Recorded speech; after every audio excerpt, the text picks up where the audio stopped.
welcome to Sketchbook Dissections. I'm just going to take a look at some of my old sketchbooks, figure out what year they are, how old I am, what was going on at the time, what are my influences, all kinds of fascinating stuff. But let's go ahead and dive in. This is a Bristol pad. I think I found this at Pearl Paint in New York, and this is something that I was looking for forever, was a nice spiral bound sketchbook that was also Bristol board, which is like what comic book artists and cartoonists use. So this was a huge find. I was very excited about this. I'm already going to place this in the early 2000s. Here's, I'm trying to remember their names from Strangers in Paradise. Is it Francine and Kazoo? I want to say Kachoo.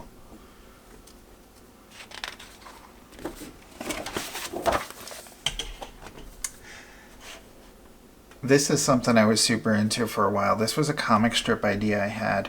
So I'm going to place this in the early 2000s, which is about when I was wrapping up my attempts at becoming like a syndicated comic strip cartoonist, which is just not really a viable career path at all anymore. And it was becoming less and less so in the early 2000s and late 90s, but I was smitten with the art form.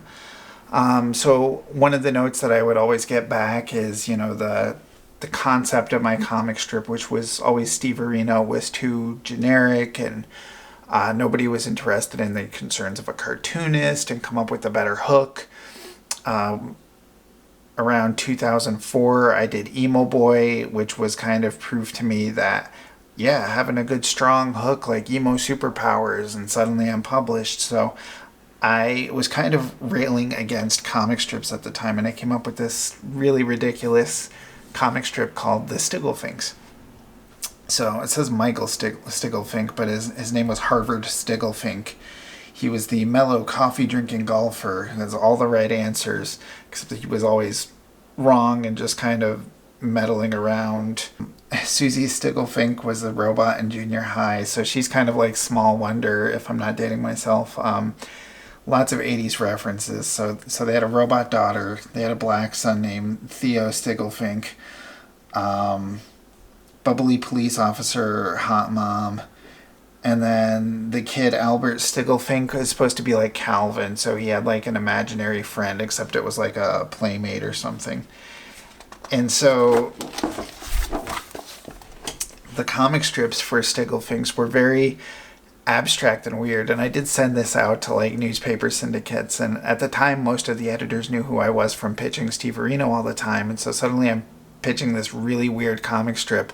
I remember I did a week of comic strips where they were just staring at the wall and they would just comment on like the wall, and it was like reading their minds and stuff.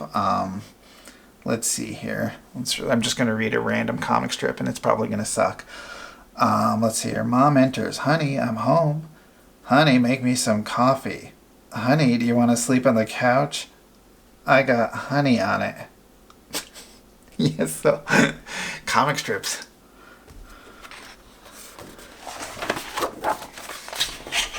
Here's a nice little pin-up of the family. Son robs banks. Albert, an imaginary friend. Dad follows son out on date. I remember there was one storyline where they snuck out of the house, Theo and the robot girl Susie, to take Albert to see Bryan Adams in concert. So it's about as 80s reference heavy as I could get.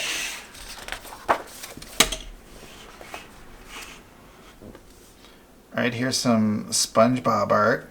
I think in the early 2000s, I went through a phase where I was really into how creative and weird SpongeBob SquarePants was.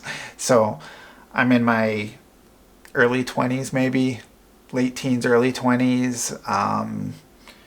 Too old for cartoons, but I'm a cartoonist, so I'm never too old for cartoons. But really into Rocko's Modern Life and SpongeBob and just the weird stuff animation had. Would have loved to have been an animation guy, a cartoonist, but it wasn't in the cards for me. Oh, I was trying to come up with my own SpongeBob, and I got this like little banana guy here. It's about as far as I got. Banana guy could have been on your TV.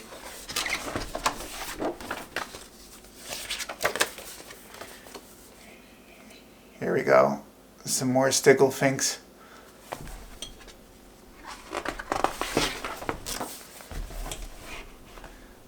Still into comic book art.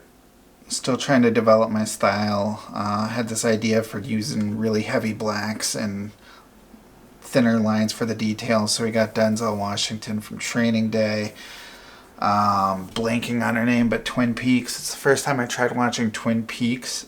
Didn't take. I watched like maybe 3 or 4 episodes of it. Really liked it. Dropped off. Finally finished it last year. Watched all 3 seasons and it was amazing. I wish it was still going right now.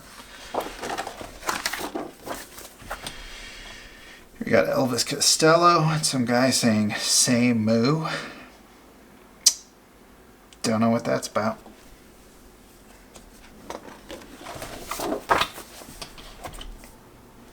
And this is what makes this worth doing, this whole series, is Spider-Man with a gun to his head grabbing his crotch.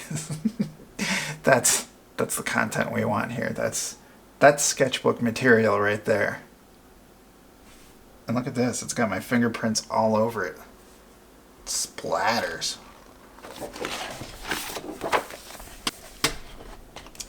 This is a little comic story I did for a Dark Horse submission thing where you can, I think it was called Strip Search.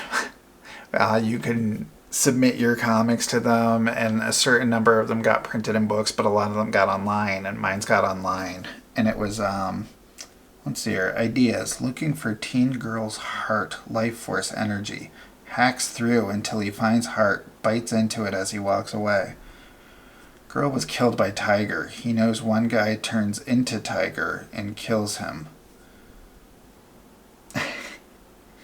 I hate the forest. The trees have eyes and mouths. They whisper to each other. How did you know? The forest talks, my friend. You said it yourself. Wow, this is deep. This is deep early 20s, Steve. This is a sketch of my boy band, Heaven Sent. It was for a sketch comedy show, but we actually wrote some songs. I believe one of them goes, it's called Stuck Like Glue. Oh, man. I'm sent from heaven above just to make you girls pee your pants was part of it. It's a sketch comedy show. It's supposed to be funny. And that'll do it. That's our first episode of Sketchbook Dissections. I hope you enjoyed it. I've got a lot of sketchbooks, so more to come. I won't do that. That's not cool.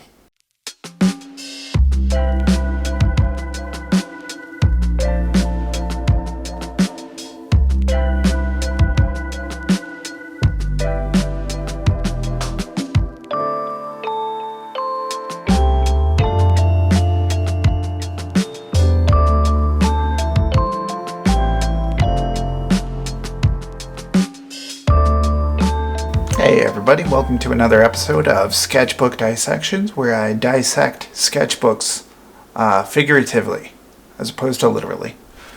So this, right off the bat's got a pretty cool cover here, this dragon, and all these different people are drawing the dragon. I kind of dig it. This cost like $1. I got this at Blick's Art Supplies for like $1. I think it's meant for kids, but it's really like smooth, nice paper. So these things were amazing. So back in like 2011, 12, my best friend's boyfriend at the time was this computer programmer, and he pitched me the idea of making a video game together. I was working on Bright Lights, Dark Nights at the time. I really didn't have a lot of time, but I drew him a couple little superhero things in a background, and I sent them over to him. And the next time I went over there, he had already programmed this little game where they're flying around and bumping into each other, and I was kind of hooked. I was like, okay, let's make video games. This is awesome. So they had this thing called Let 'em Dare Game Jams. And the first, so basically you have a weekend to create a game, program it and everything. And we would do these every like 3 or 4 months, every 3 months, I think. And the very first one we did, I'm trying to remember what the actual prompt was. There'd be a prompt, and it was something like music or running or something. I don't know what it was, but we came up with a game called the Four Hats. And the Four Hats were my fictional band with my friends and I in it. And each of us had a different hat, but we were like the Beatles basically. So we made up this game for iPhones that we actually released, where you just run. You're running from crowds of girls, of fans. They're all chasing you, and you're running and jumping over things. It's a run and jump kind of game. And if the crowd catches up to you, first your pants go flying, and then like skulls and bones are flying, and it was a fun little game. It was cool. Let's see here. We're just gonna transition right from that to the Golden Girls because that's what we do here. We got Sophia, Dorothy, Blanche, and Rose. I don't remember drawing this, but I've drawn Golden Girls on multiple occasions for sure. Here's working on Bright Lights, Dark Nights. The original pitch for it was to be very comic book heavy. It was going to be like a 1960s Spider-Man, and every issue was going to have different villains, but it's all really this kid in this kid's head and in school and stuff. So the Everymen were like the first issue villains. So I did like a little comic book. All that stuff got cut.